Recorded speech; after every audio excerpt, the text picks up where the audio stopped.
History of MMM, how it all began. Starting up of MMM, in 1989, Moscow Executive Committee in Leninsky District registered MMM as a cooperative society. It is in Russia. A few words about the leader. The MMM Cooperative Society was founded by Sergei Mavrodi and was one of the leading computer equipment distributors in Russia. Sergei Mavrodi, having a degree in maths, worked as a programmer and took part in the development of the first operating systems. Few words about his decision to make his own company is the fact that having worked as a simple worker from 8 to 5, he understood that freedom is the most important for him, because that work of 8 to 5 is literally a slavery. At any point, at any time, the company can throw you out and you'll be left without nothing, although you could have worked in that company for years and years. So he realized it. This is why he decided to create his own child, and he knew whatever his efforts will be, it will come back to him in form of dividends and income. Free of charge travel campaign. In 1992, the brand became universally recognizable after Mavrodi offered several times to all the residents of Moscow a day of free of charge travel in metro, Moscow subway. Pretty smart.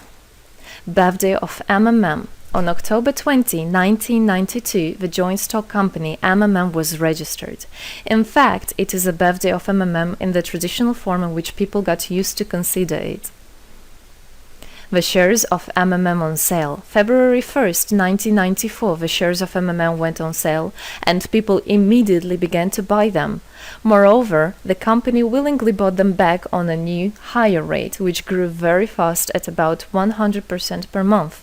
The company's principle today is always more expensive than yesterday worked perfectly. Few words about that. Why did he do that? As you might know, in 1991, the Soviet Union fell.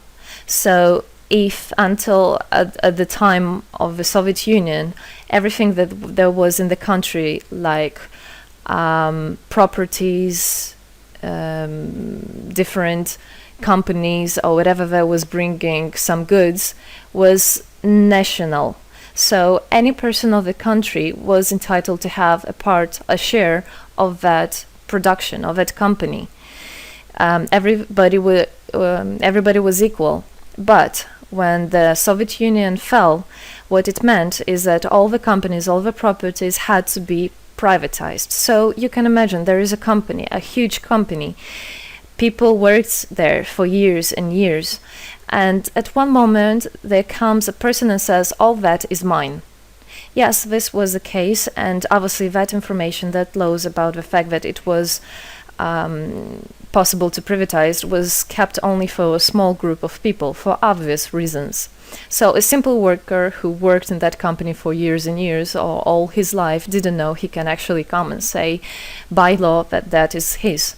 So what genius idea Sergei Mavrodi had is to sell these shares to gather the money of the people, and with this money to buy those companies. So basically, if a person has an MMM share, he would have had an exact share from the company that Sergei Mavrodi bought. For example, a company from oil and gas or something else. Obviously, he knew perfectly which companies are worth it and which companies were not. There was quite a battle there. So as you can see, his idea was great, but let's see what happens.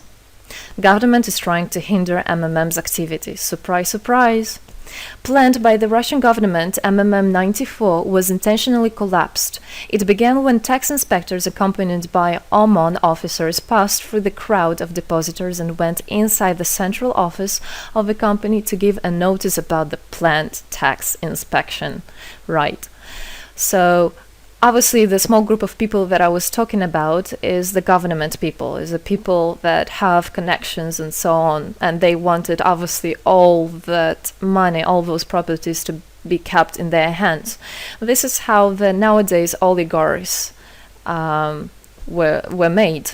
At that moment, they had nothing. In one day, they got loads of money. And now you can know them as very rich people who made their money on the back of a nation. So obviously they did something just to provoke some panic going through the crowd. Obviously, for any financial institution, a panic is really bad. As I remind you, at that time, MMM was selling shares, was a share stock company, let's say. Mavrody's arrest. Sergei Mavrody was arrested on tax evasion charge. Really lame excuse. It wasn't at all like that. What happened, even the person that was in charge with giving the arrest, he told him that there was no other option for them. They had to do something, even though it was illegal what they were doing, but they had to do it as they were afraid of him.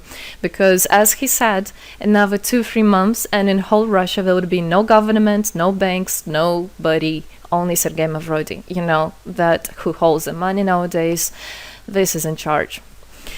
So he was arrested, and his arrest was broadcasted live on all TV channels, obviously to show off more, to show people how bad he is, and actually the government didn't do anything wrong. On the same day, there was a storm of a central office of MMM. The company was prescribed to recover 49.9 billion rubles to the budget. Huge money. The question about the money in MMM 94 is open, as no one still can give an answer where it is. The authorities simply turned a blind eye to it, although hundreds of eyewitnesses are ready to confirm, even under oath in court, that they saw 17 trucks take out cash through the back door. So unfortunately, at that time, there was no internet, no bitcoins, no other internet wallets, and all the money were obviously kept in cash in the MMM offices. And the government took advantage of it. They just came, took it out, and then they said nothing. Moreover, they didn't say where the money went. They even made the way to make people believe that Sergei Mavrody was the one who took all those 17 trucks of money and disappeared. But obviously it wasn't the case. It was a simply lame excuse. Demonstrations against state authorities. August 1994. Thousands of MMM depositors affected by the artificial collapse of the pyramid protested and demanded to set Mavrody free. Actually, Mavrody could have used his powers and do bigger protests, but he decided not to do that, as that would made as obvious a different protests of this type. Could be people injured or even killed, so he decided not to use people in this purpose. It was very noble from him to do that. MMM leader became a deputy. However, he found a way to get out of the prison. Being imprisoned, Sergei Mavrody had managed to register as a candidate for a deputy of the State Duma and was released from prison. He won the elections by a landslide and became the deputy of the State Duma of the first convocation. So, as a deputy in Russia, they have privileges. This is why, becoming a deputy, he was set free. The State Duma is against Mavrody. Surprise, surprise! The State Duma deputies deprived Sergei Mavrody of his deputy plenary powers due to his permanent absence at the Duma's meetings. That incident was the only one in New Russia's history. Sergei Mavrody wasn't interested at all in politics. It's not, he hates politics, as he said it many times. So he became a deputy only for the reason to get out of a prison. That's it. He wasn't interested to go to their meetings, as he himself considered as well the people there as being quite silly and not worthy to spend time with. But this was another lame excuse for them to deprive him by saying that he is absent. A candidate for presidency. The Central Election Commission registered the authorized representatives of the initiative group that had nominated Mavrody as a candidate for the president of Russia, but subsequently rejected a significant part of the signatures in the support of a candidate, and his registration was renounced. So, for obvious reasons, they did that again. They weren't interested into having a fair president, a fair leader on top of their head. Revival of MMM, January 2011. Sergei Mavrody renounced launching a new launching a new project of MMM 2011. Together we change the world. Previously, there were simply no analogues of similar systems in the world. The film about MMM, the launch of the project fell in the same time interval with the release of Russian film about MMM Pyramid, the plot of which is based on the eponymous book in which the history of MMM is disclosed by Sergei Mavrodi. So he wrote a book, and there is a movie which I highly recommend you to watch. You can find it online on YouTube. MMM is building a new, fair financial order. June 2012, the activity of MMM made a lot of banks collapse and a huge outflow of funds from deposit accounts happened. The system numbered more than 35 million members at the time. For obvious reasons, the fight against the system started. It suffered the same fate as MMM 94, eventually collapsed. So what happened? A lot of banks, as I already said, had a huge outflow, and another minus of the system of that time was that it wasn't really quite a community, because the money was still kept by the managers in MMM. So it wasn't the same idea as it is now, comparing it now, where people exchange money between themselves. You don't need to put it in a central account. At that time, there were central accounts, and it was again used by the banks. They simply blocked those accounts that they identified as being of MMM and took all the money away, and that's it. There were no other discussion about that. Again, huge loss of money. People lost a lot of money. Sergei Mavrodi didn't get all of them. It was again the banks that took the advantage of it. MMM 2012 is just the beginning. I'll be back. Sergei Mavrodi announced the launch of a completely new MMM, World Mutual Aid Fund, MMM community. It speeded up since the first day, showing crazy dynamics on new members' registration.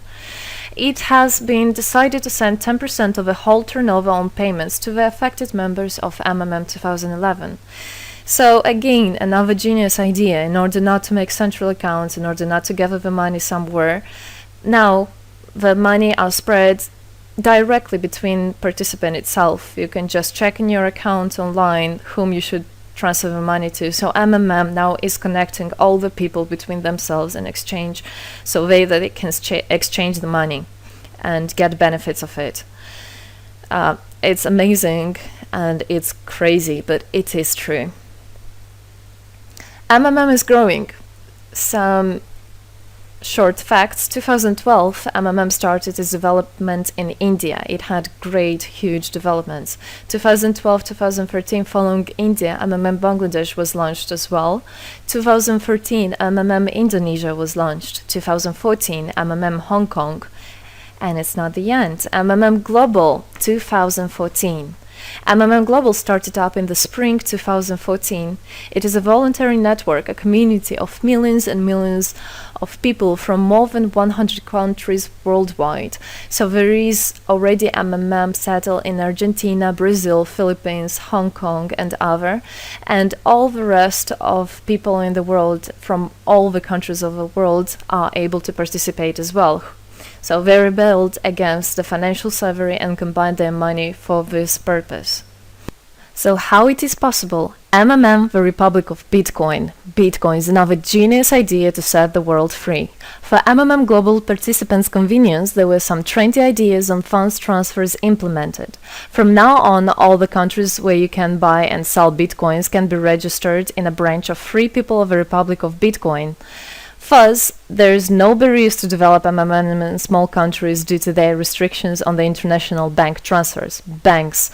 This is not something that we would want to use, as the banks can anytime put restriction on an account or even block an account and take all the money. Yes, the banks can do that. Read better your contract. So, Bitcoins is really genius idea to do that. Join MMM Global, join our community, set the world free. Don't hesitate, don't even think of going back, just go always forward. We are writing the history right here and right now. We are not going to be any more slaves working from 8 to 5, having pennies for that.